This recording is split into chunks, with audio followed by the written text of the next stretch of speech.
Bismillahirrahmanirrahim. Assalamualaikum warahmatullahi wabarakatuh.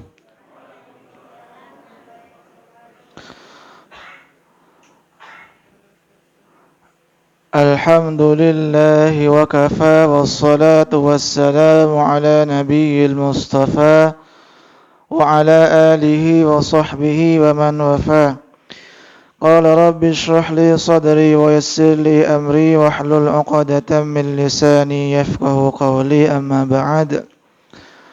فيا عباد الله أوصي نفسي وإياكم بتقوى الله فقد فاز المتقون ولا تموتن إلا وأنتم مسلمون.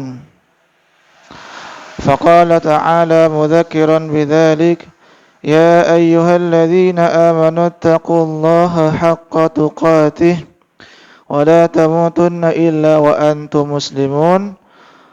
وقال أيضا يا أيها الذين آمنوا اتقوا الله وقولوا قولا سديدا يصلح لكم أعمالكم ويغفر لكم ذنوبكم ومن يطع الله ورسوله فقد فاز فوزا عظيما.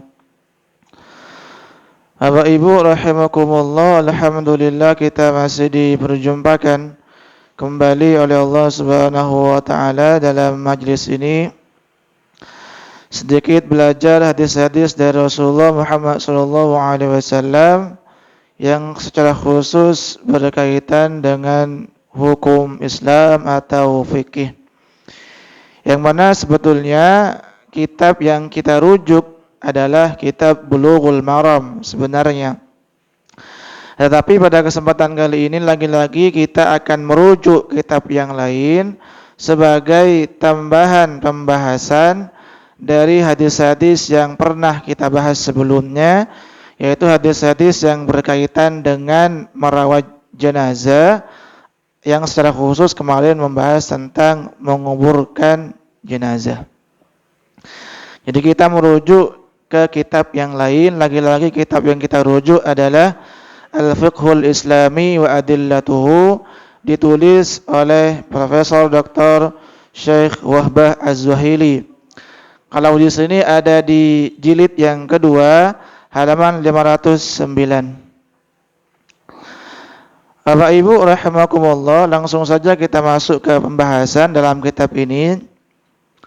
Awalan, subbab yang pertama, himlul mayyiti li ghairi baladihi. Membawa subbab yang pertama akan membahas tentang himlul mayyiti, membawa mayit li ghairi baladihi, ke selain negaranya atau ke selain daerahnya. Artinya kita akan membahas terkait dengan membawa mayit atau menguburkan mayit ke tempat selain di mana dia mati. Lil fuqaha'i ara'u thalathatin fi naqlil mayyit li ghairi baladihi. Ada setidaknya 3 pendapat terkait memindahkan mayit kepada selain daerahnya. Pendapat pertama, al-karahatu li ghairi ghardin sahihin, makruh tanpa adanya tujuan-tujuan yang dapat dibenarkan. Yang kedua, wal ibahah, boleh. Yang ketiga, wat tahrim, haram.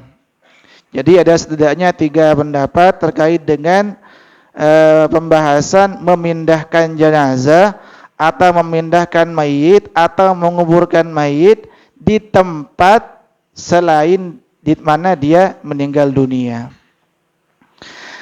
Jadi pertama, makruh kecuali ada tujuan-tujuan yang diperbolehkan atau yang disyariatkan. Yang kedua, boleh-boleh saja. Yang ketiga adalah haram. Kemudian faqala al-Hanabilatu, berpendapat atau berkomentar kalangan mazhab Hambali atau Hanabilah. As-sunnatu dafnul mayyiti fi makani masri'ihi aw mautihi. Sunnah menguburkan mayit itu di tempat di mana dia wafat. Kata mazhab Hambali. Jadi sunnah menguburkan mayit di mana mayit itu meninggal dunia. Kenapa apa dasar yang dipakai? Liqaulihi sallallahu alaihi wasallam, karena ada hadis dari Rasulullah Muhammad sallallahu alaihi wasallam, tudfanu al-ajsadu haitsu tuqbadu al-arwah. Jasad itu dikuburkan, kata Rasulullah, haitsu tuqbadul arwah, di mana ruh itu dicabut oleh Allah Subhanahu wa taala atau oleh malaikat.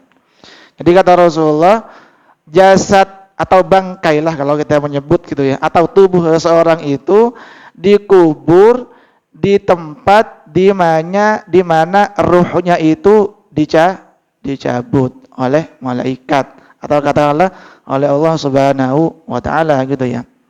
Kan itu memang murni dari Allah.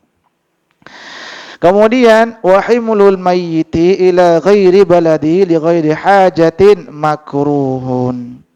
Adapun membawa mayit atau menguburkan mayit ke tempat selain tempat dia meninggal dunia atau ke lain daerah li ghairi hajatin, tanpa ada hajat, makruhun adalah makruh. Jadi tadi kata mazhab Hanabilah, kalau ada orang meninggal dunia, sunnahnya yang meninggal tadi dimakamkan atau dikuburkan di tempat atau di daerah di mana dia meninggal dunia. Kalau dibawa ke daerah yang lain atau ke negara yang lain, maka tanpa ada hajat, tanpa ada keperluan tertentu, maka makruhun itu makruh. Lima nuqila an Aisyata, karena ada riwayat yang dinukil atau dikutip dari Aisyah radhiyallahu anha, annahu lamma mata Abdurrahman bin Abi Bakrin bil Habasyah. Satu ketika ada nama sahabat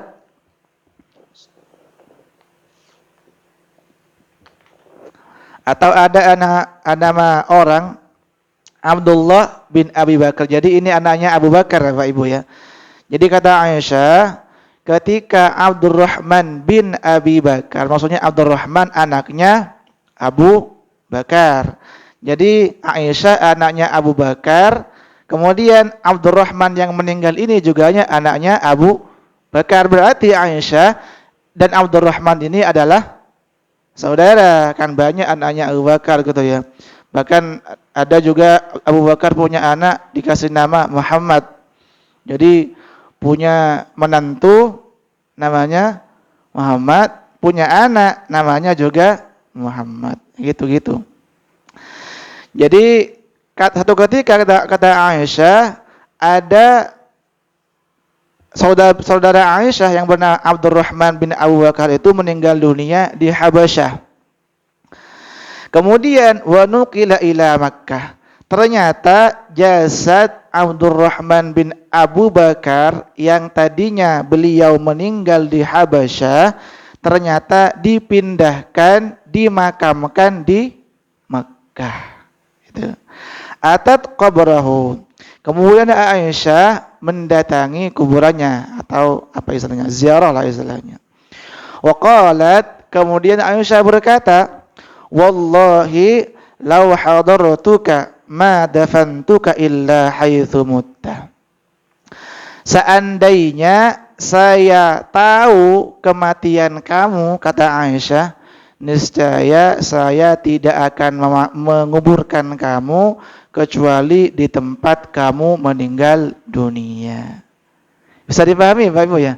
Jadi Aisyah itu tinggal di Mekah gitu ya. Jadi ketika Rasulullah wafat, kan di Madinah Rasulullah kan, ada sebagian sahabat yang kembali lagi ke Mekah. Salah satunya adalah siapa? Aisyah. Maka saudaranya yang bernama Abdurrahman tadi meninggal di Habasyah. Kan tidak tahu otomatis kan Aisyah itu. Maka kemudian saudaranya tadi kemudian dibawa ke Makkah, kemudian dikuburkan di situ, dimakamkan di situ. Setelah itu Aisyah kemudian katakanlah ke kuburan, mendatangi kuburannya, kemudian dia sedikit menyampaikan, seandainya saya tahu dulu gitu ya, hadir ketika kamu wafat, kata Aisyah, niscaya saya tidak akan memakamkan kamu kecuali dimakamkan di tempat di mana kamu meninggal. Artinya sebaiknya kata Aisyah, Abdurrahman tadi itu dimakamkan di Habasyah karena saudaranya tadi meninggal di Habasyah, tidak meninggal di Makkah. Maka dari komentar Aisyah inilah kemudian jadi dijadikan landasan hukum oleh sebagian mazhab Hanabilah. Oh, kalau begitu memakamkan atau menguburkan jenazah di tempat yang lain itu hukumnya makruh kalau memang tidak ada keperluan, tidak ada hajat atau tujuan-tujuan yang disyariatkan. Fa in kana naqlu li gharadin sahihin fala karahata. Akan tetapi pemindahan mayit itu li gharadin sahihin, jika ada tujuan-tujuan yang dibenarkan, fala karahata, maka tidak makruh, boleh. Lima fil Muwatta an Malikin, karena ada riwayat yang disebutkan dalam kitab Al-Muwatta. Al-Muwatta itu kitab hadisnya Imam Malik. Jadi Imam Malik itu punya kitab hadis namanya adalah Al-Muwatta. Al-Muwatta itu artinya yang disepakati. Jadi kenapa dikasih nama Al-Muwatta? Karena kata Imam Malik, saya sudah menguji kitab Al-Muwatta ini ke setidaknya 70 pakar hadis di Madinah. Kemudian 70 pakar hadis itu menyetujui, mensahihkan, membenarkan hadis-hadis yang saya tulis ini, disepakati. Fasammaitu Al-Muwatta, maka saya kasih nama kitab ini dengan nama Al-Muwatta karena sudah disepakati, diuji oleh setidaknya 70 profesor hadis di Madinah ketika itu. Bayangkan, kalau kita ujian disertasi misalnya sedikit yang menguji gitu ya. Ini yang menguji adalah profesor dalam bidang hadis yang berjumlah 70 orang setidaknya. Itu bayangkan loh. Jadi dokter-dokter sekarang ini ya remeh gitu ya dibanding ulama-ulama terdahulu tentunya, walaupun kita tentunya sangat-sangat mengapresiasi ketika muncul ulama-ulama saat ini yang walaupun mungkin tidak sealim mereka, tapi alhamdulillah memberikan kemudahan kita dalam mengakses ilmu pengetahuan. Jadi itu. Jadi kitab Al-Muwatta kemudian diuji atau kalau bahasa orang-orang kampus diseminarkan gitu ya, oleh setidaknya 70 profesor dalam bidang hadis. Semuanya menyetujui atau menyepakati, maka kemudian kitab hadisnya dikasih nama Al-Muwatta yang disepakati. An Malikin annahu sami'a ghayra wahidin yaqul, karena ada hadis yang disebutkan dalam kitab Al-Muwatta bahwa inna Sa'ad bin Abi Waqqas wa Sa'id bin Zaidin mata bil Aqiq. Karena satu ketika Sa'id bin Abi Waqqas termasuk juga Sa'id bin Zaid meninggal dunia di daerah Aqiq. Enggak tahu saya di mana Aqiq ini, intinya di daerah yang bernama Aqiq. Fahumila ilal Madinah. Kemudian ternyata jenazah atau mayit atau jenazah Sa'id bin Abi Waqqas ini dan Sa'id bin Zaid dibawa ke Madinah. Wadufina biha. Kemudian dimakamkan atau dikuburkan di Madinah. Nah, ini salah satu kemudian lagi-lagi landasan hukum terkait dengan kebolehan semacam itu, memindahkan mayit ke tempat yang lain karena ada tujuan-tujuan tertentu. Wa qala Sufyan bin Uyainah. Nah ini. Berkata Sufyan bin Uyainah. Nah, ini Sufyan bin Uyainah punya guru namanya Sufyan Ats-Tsauri, tapi bukan saya, Bapak Ibu ya. Jadi Sufyan bin Uyainah punya guru namanya Sufyan Ats-Tsauri gitu. Kata Sufyan bin Uyainah, "Ma ra'aitu rajulan a'lama bil halal wal haram min Ats-Tsauri." Wah, ini komentar yang sering saya ingat gitu ya.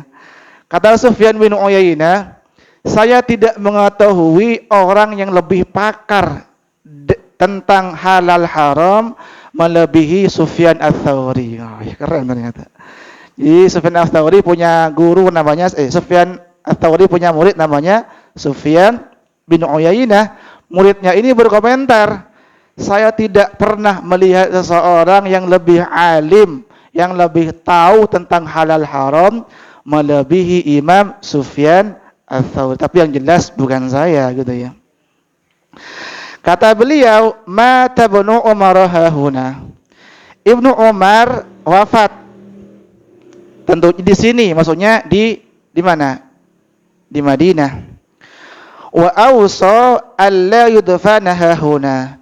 Kemudian Ibnu Umar itu sebelum meninggal dunia, beliau berwasiat agar tidak dimakamkan di situ. Wa an yudfana bi Sarafah, meminta dimakamkan di suatu daerah bernama Sarafah. Maka kemudian Ibnu Umar pun dimakamkan di suatu daerah yang bernama Sarafah. Nah, itu.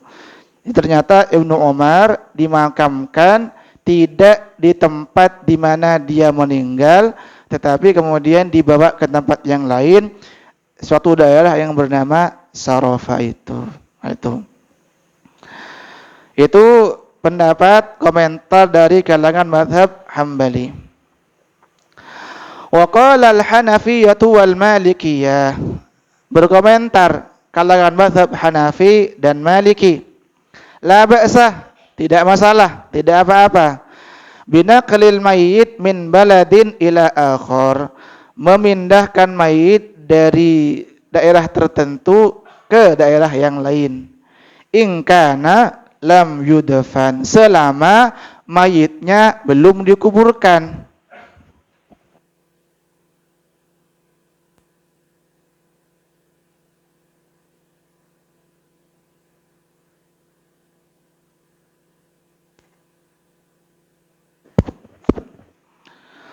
Wa naqlu indal Hanafiyati jaizun qadra mailin aw mailaini. Tetapi kalangan mazhab Hanafi membatasi yang boleh dipindah itu ketika jaraknya sekitar 1 mil atau 2 mil. Dekat sebetulnya ya. 1 mil itu berapa kilo? 1,5 Bapak Ibu ya.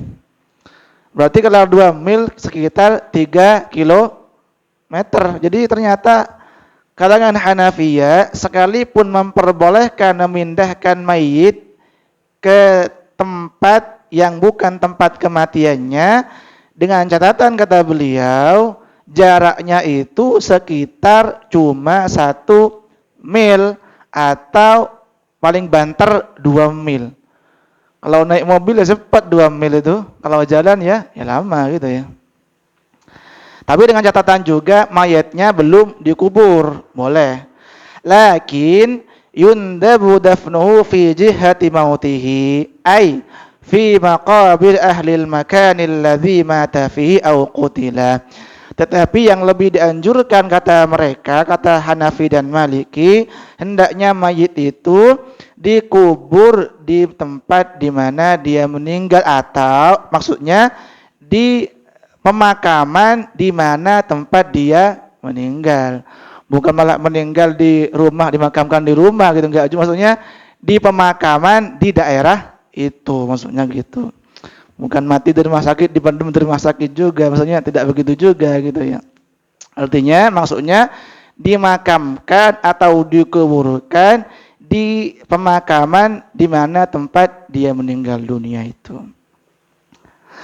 Li hadis as-sabiq, karena ada hadis yang telah dijelaskan di pertemuan-pertemuan yang lalu, annahu sallallahu alaihi wasallam, karena Rasulullah Muhammad sallallahu alaihi wasallam pernah amara bidafni qutla Uhudin fi madajihim, karena Rasulullah pernah memerintahkan para pejuang-pejuang Uhud itu yang telah meninggal, yang syahid gitu ya, yang meninggal dunia, yang syahid di medan perang Uhud itu agar dimakamkan di Uhud gitu ya. Saya nggak tahu tuh di mananya Madinah gitu ya, saya nggak tahu ya. Bisa nanti dilihat di peta atau mungkin yang pernah haji atau umroh di mana daerah Uhud itu di mana kira-kira seperti itu. Tapi yang jelas ma'an nabaq wal Madinah qaribatun. Yang jelas kata Syekh Wahab Azwaili di sini pemakaman Madinah dekat dengan daerah Uhud.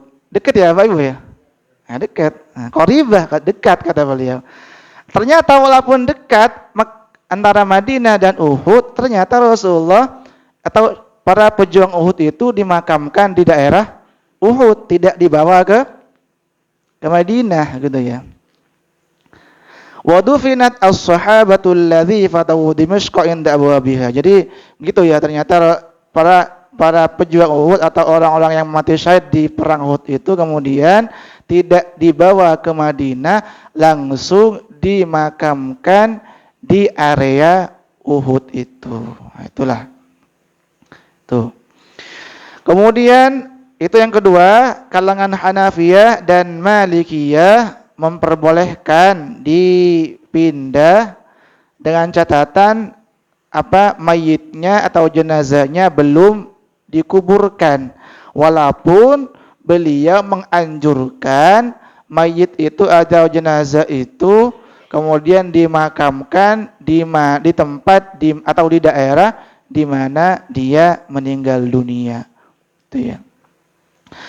Kemudian waqala Syafi'iyatu berkomentar atau berkata atau berfatwa kalangan Syafi'iyah, yuhramu atau yahrumu naqlul mayyit qabla dafni ila baladin akhar. Haram kata beliau, kata mazhab Syafi'i, memindahkan atau menguburkan mayit ke selain daerahnya atau ke selain negaranya.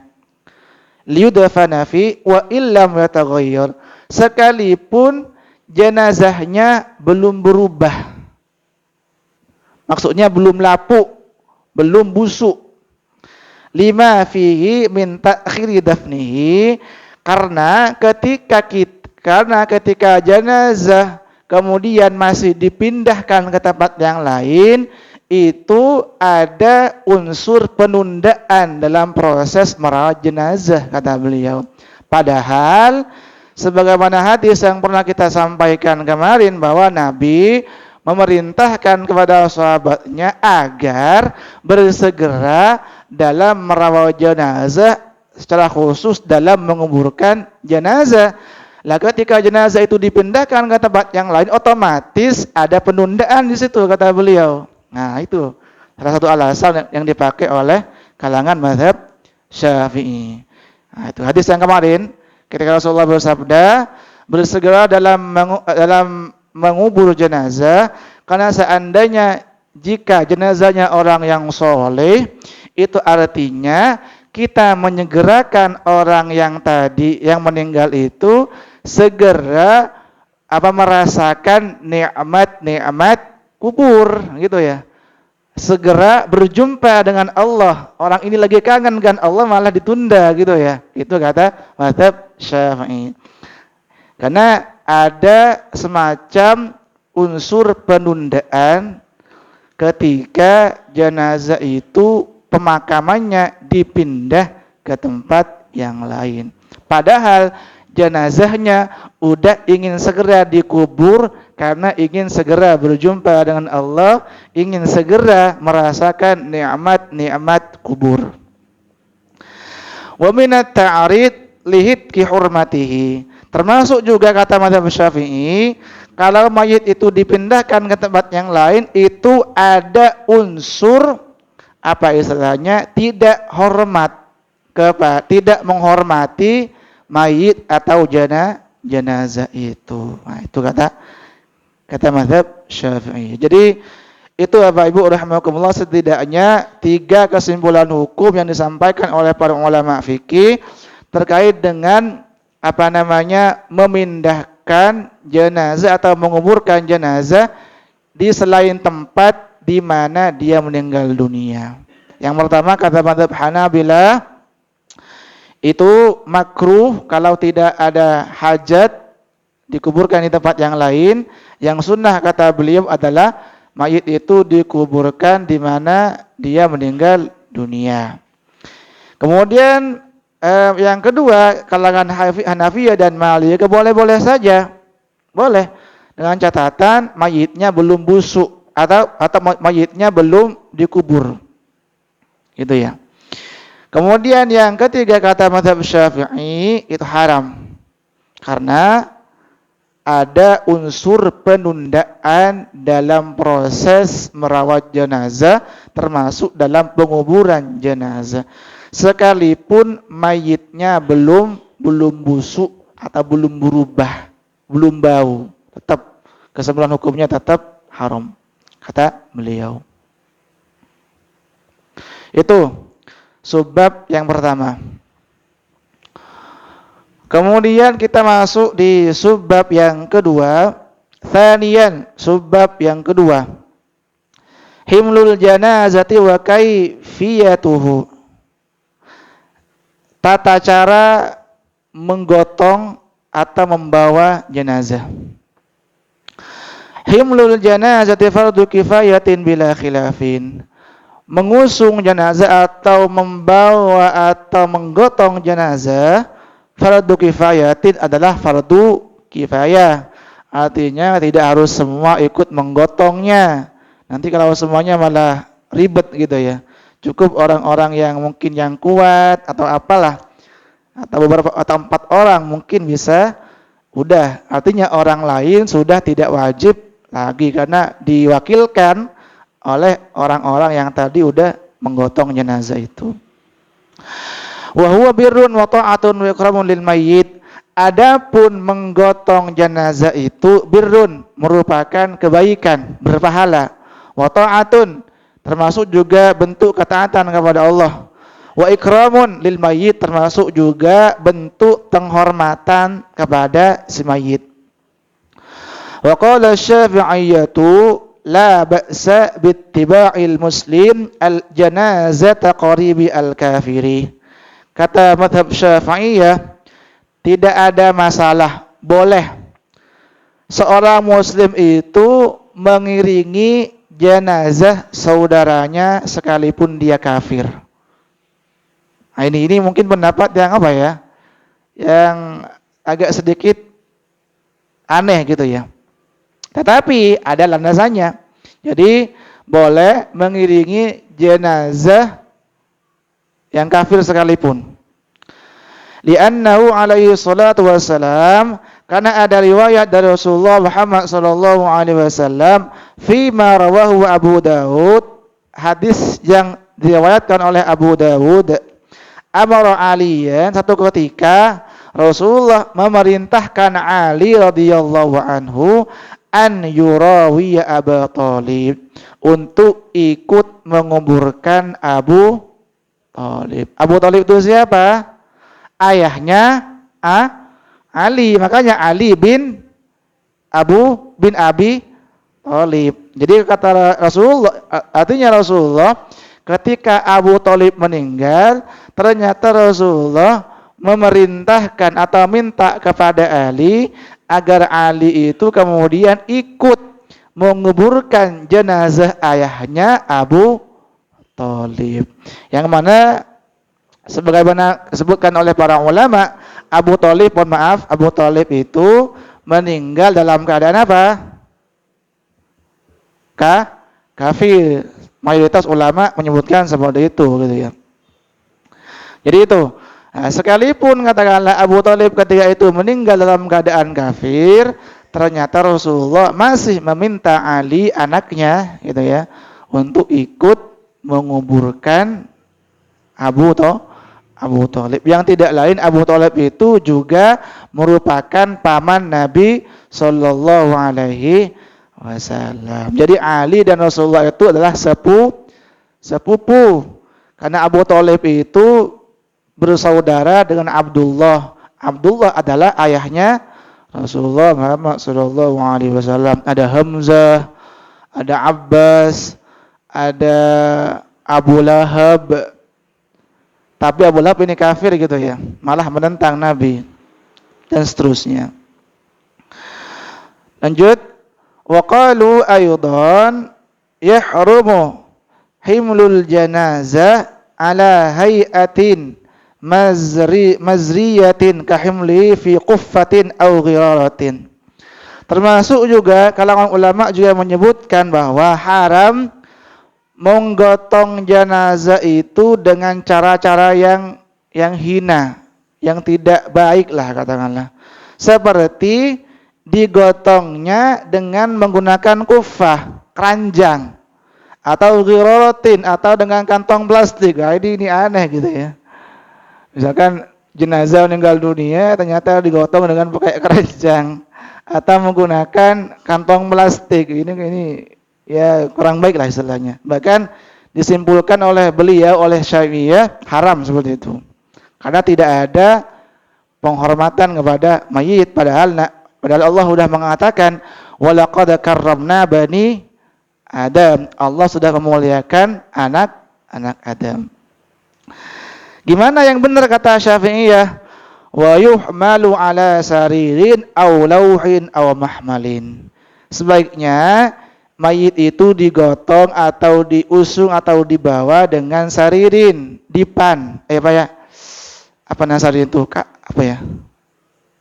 Apa saririn? Kasur ya artinya ya. Sarir. Sarir lah. Aw lauhin atau dipan. Aw mahmalin atau keranda. Ya ini yang lumrah keranda ya gitu ya. Wala khilafa fi annahu la yahmilul janazata illa rijal. Dan tidak ada perselisihan pendapat di kalangan para ulama bahwa yang menggotong jenazah itu adalah kalangan laki-laki, bukan perempuan. Ini tidak ada khilaf. Makanya hadis yang disampaikan kemarin, kata Rasul, kata Ummu Atiyah, nuhina anittiba'il janazah walam yu'zam alaina. Kami diperintahkan oleh Rasulullah, dilarang oleh Rasulullah untuk menggiring jenazah, untuk menggantar jenazah. Kata Ummu Atiyah. Jadi perempuan-perempuan kata Rasulullah, kata Ummu Atiyah, dilarang oleh Rasulullah untuk mengiringi jenazah ke pemakaman. Makanya yang menggotong jenazah itu adalah kalangan laki-laki, tentunya dengan pertimbangan tertentu. Misalkan laki-laki kenapa? Lebih kuat secara fisik, apalagi misalkan laki-laki juga auratnya lebih sedikit, lebih terbuka lah istilahnya, dari lutut sampai pusar. Adapun perempuan seluruh tubuh kecuali wajah dan telapak tangan. Kalau seandainya perempuan ikut menggotong, boleh jadi nanti ada auratnya yang tersingkap. Apalagi nanti kemudian tengah jalan nggak kuat gotongnya, udah jatuh, malah lebih parah lagi. Kemudian jenazahnya menggelinding gitu, di film-film itu kan menggelinding gitu. Karena tidak kuat gitu ya. Termasuk juga perempuan, rentan, artinya perasa, tidak bisa mengendalikan emosinya, tidak bisa mengendalikan perasaannya. Boleh jadi ketika menggotong anaknya yang meninggal dunia, boleh jadi tengah jalan dia gak henti-henti nangis, malah ambruk, pingsan dan seterusnya. Makanya kemudian disimpulkan oleh para ulama kalau begitu gitu ya, yang menggotong jenazah itu adalah kaum atau kalangan laki-laki. Ya ini lanjutannya, sawaun akanal mayyitu dzakaran aw untha.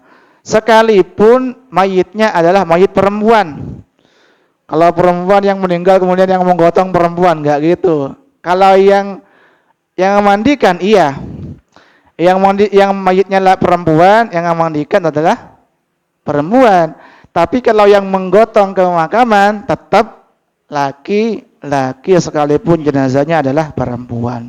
Kenapa? Tadi disampaikan li'annan nisa yud'afna anil hamli, karena secara fisik dia lemah untuk menggotong atau membawa keranda jenazah. Wa rubbama in kashafa minhunna syai'un law hamilna. Termasuk juga ketika dia menggotong jenazah itu bisa saja in kashafa minhunna syai'un, bisa terbuka auratnya, dan itu sangat-sangat berbahaya gitu ya. Termasuk juga kalau perempuan ikut nimbrung di situ akan dikhawatirkan terjadi ikhtilat, percampuran antara laki-laki dan perempuan, dan ini sangat-sangat dihindari oleh Islam. Jadi kira-kira itu Bapak Ibu rahimakumullah yang bisa disampaikan terkait dengan menguburkan jenazah. Ada setidaknya 2 subbab yang kita bahas tadi.